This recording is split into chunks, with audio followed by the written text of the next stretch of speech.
Wait a minute. The Angels swept the Rangers?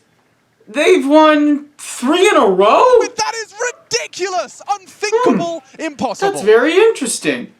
I'm honestly surprised. For real, they're playing like it's the best I've ever seen since the start of the season.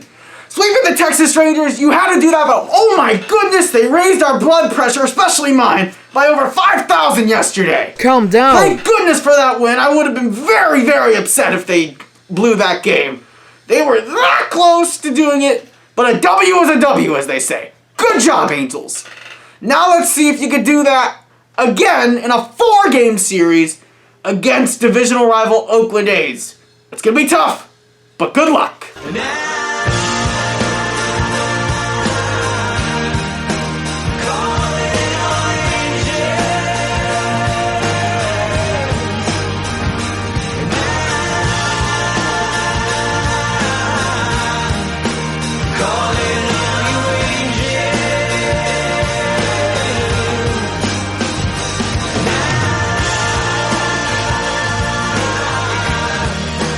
Welcome, everybody. Welcome to Angels Recap. This is episode number 16 of the season, and we will talk about the mini-series, 2-game series against the Texas Rangers. But before we do, please be sure that if you want more of this content, that you click the subscribe button down below to subscribe to this YouTube channel, and leave your comments in the comments section down below. And go check out Roast Off Barbecue. I just uploaded Season 6, Episode 5 to the channel. Alright, now with that all out of the way, talking about this series. The Angels win the series! 2 games to none. And you know what that means, guys? It's a sweep! It's our first sweep, albeit in 2 games, of the season of any opponent. Yep, sweeping time. Gotta sweep, sweep, sweep. Alright, now putting the broom away. Let's talk about the games. We win both games.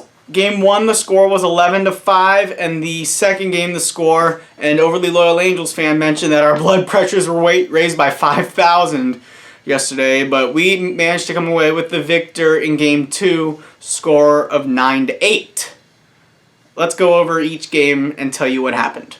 To start off the game, in Game 1, wait a minute, who's that in the leadoff position again?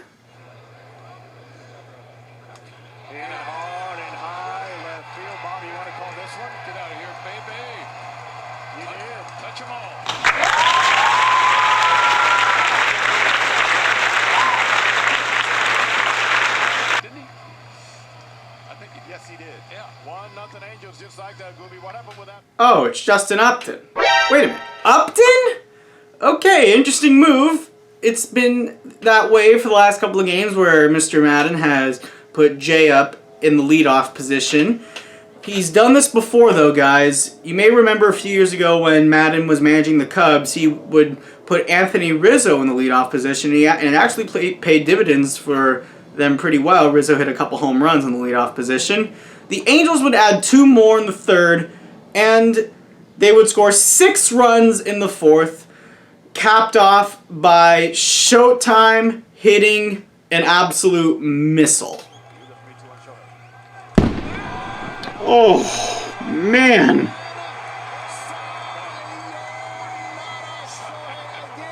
Holy mackerel! That was a rocket. I was just thinking he was going to get something, either a cutter or a curveball, 3-2, and he jumps on it. That got out so quickly. He just keeps his weight back. All he does is just sort of rock on his front foot, just kind of rock it back, and then just turn his front hip and leave his feet right there. That's the best way to be a good breaking ball hitter, is to not have it. Holy smokes, that ball probably has a dent in it after what Ohtani just did to it. Unbelievable. 117 miles per hour off his bat. Holy. And Taylor Ward had a squeeze bunt, perfect suicide squeeze bunt prior, and that caps off the fourth. The Angels got a couple more, and even Kurt Suzuki got in on the action. We always like to say that he's not good, but there will be no Kurt Suzuki slander for Game 1. He gets an RBI to chip in on the run-scoring barrage. Angels take Game 1 11-5. We go to Game 2, and the script remains perfectly the same to start. The leadoff Justin Upton adds yet another leadoff home run, and then a couple innings later, Taylor Ward decides to join in on the home run party, and he clobbers a 3-run homer of his own. After Canning surrendered a 2-run homer to Nate Lowe, he gets pulled. Cishek has a clean inning in a third, but then we get to our dear Watson, and in the 8th inning, with a runner on base, Big Joey Gallo crushes a home run to the moon, and then more runners on base for Texas. And then he gives up a 2-run RBI base hit to Willie Calhoun, no relation to Cole Calhoun.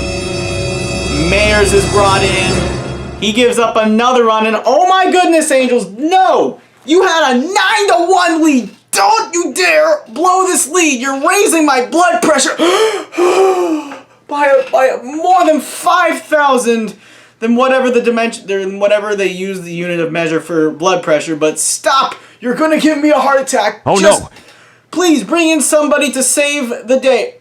Oh, Raisel Iglesias, perfect. Are you sure about He pitches really well when he has a lead. He gets a clutch swing and miss strikeout, and it goes to the 9th. Still is 9-8 Angels as they fail to score in the bottom of the 8th.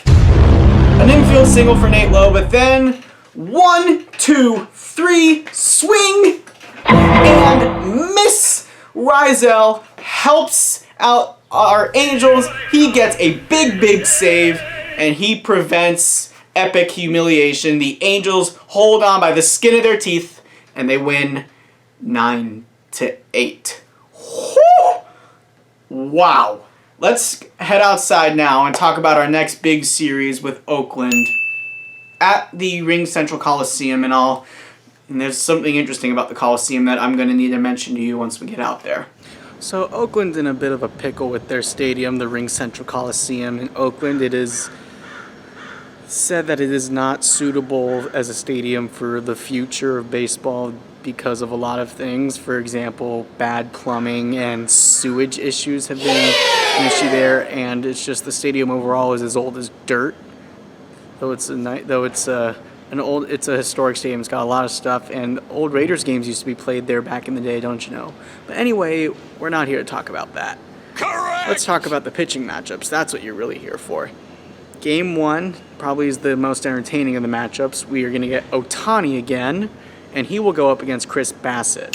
Ohtani is 1-0 with a 2.37 ERA, and we all know what Chris Bassett did to us last time he faced us, just last weekend. He kicked our butts, and boy, what a pain in the bass it was. He's 4-2 with a 3.69 ERA. The Friday night matchup will be Alex Cobb versus Sean Manaea. Cobb is 2-2 with a 4.78 ERA. Manaea 3-2 with a 4.17 ERA. We did pretty good against him last time. We did better than we did against him than we did against Chris Bassett. The third game is going to be José Quintana, the lefty, and he goes up against Frankie Montas.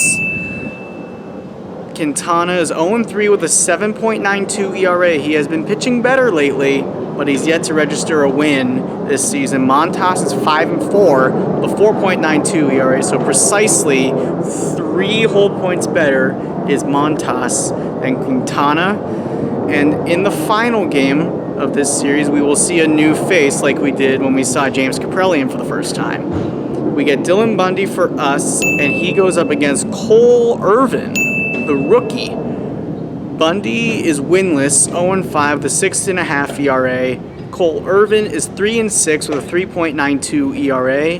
He has not had a good start in a couple of outings, but I'm expecting him to fully kick our butts because we typically do bad against pitchers we've never seen before. Example, James Kaprielian. For the players to watch, let's definitely keep our eyes on Jared Walsh. He has had a few good games, and he's been honestly our most consistent hitter since Trout went down. Taylor Ward is one of my newest addition of players to watch. He had a 5 RBI game yesterday in the pretty high leverage or high blood pressure 9-8 win. So keep your eye on him, number 3. And let's also watch for José Rojas. He's been pretty good lately. He's got 12 doubles on the season. And let's also watch for Shohei Ohtani as well. He should be pitching and hitting tonight. And for Oakland, let's watch for Matt Olson, the big first baseman who can hit balls to the moon like Joey Gallo. Let's watch for Ramon Laureano as well, the speedy center fielder who robbed Anthony Rendon of a homer last week. Let's also keep our eyes on the catcher Sean Murphy, even though we kept him at bay for most of that series last weekend. And let's also keep our eyes on, let's see, one more. Let's also keep our eyes out for Seth Brown. I'm expecting we see him a couple times. As for the predictions, while I would like to think we are on a 3-game winning streak, but it's Oakland. They play us tough. At best, I see a split in this series, 2 games for us and 2 for them, or a loss of this series, 3 out of 4, and I'm going to go with a loss 3 out of 4. With this game, Ohtani versus Bassett, I'm going to go with a score of 5-4, and I'm going to go with it in extras. Interesting. With the A's winning it in 10. For Friday, Cobb and Manaea, I think this game will be a loss of 7-3. Bummer. And I think we can get Montas on Saturday winning by a score of 9-6, and then for Sunday we lose with Bundy again because DeGrom treatment, 7-2. All right, guys, that's it for this episode. Thank you for watching. Remember to click the like button, subscribe to the channel if you have not done so already. Leave the comments down below, and go check out Roast Off Barbecue now that I have uploaded that episode that I've been waiting to do for over 2 weeks. Have a good day. Stay safe. Let's go, Angels. Let's get a win against the big division rival Oakland. Go, Angels!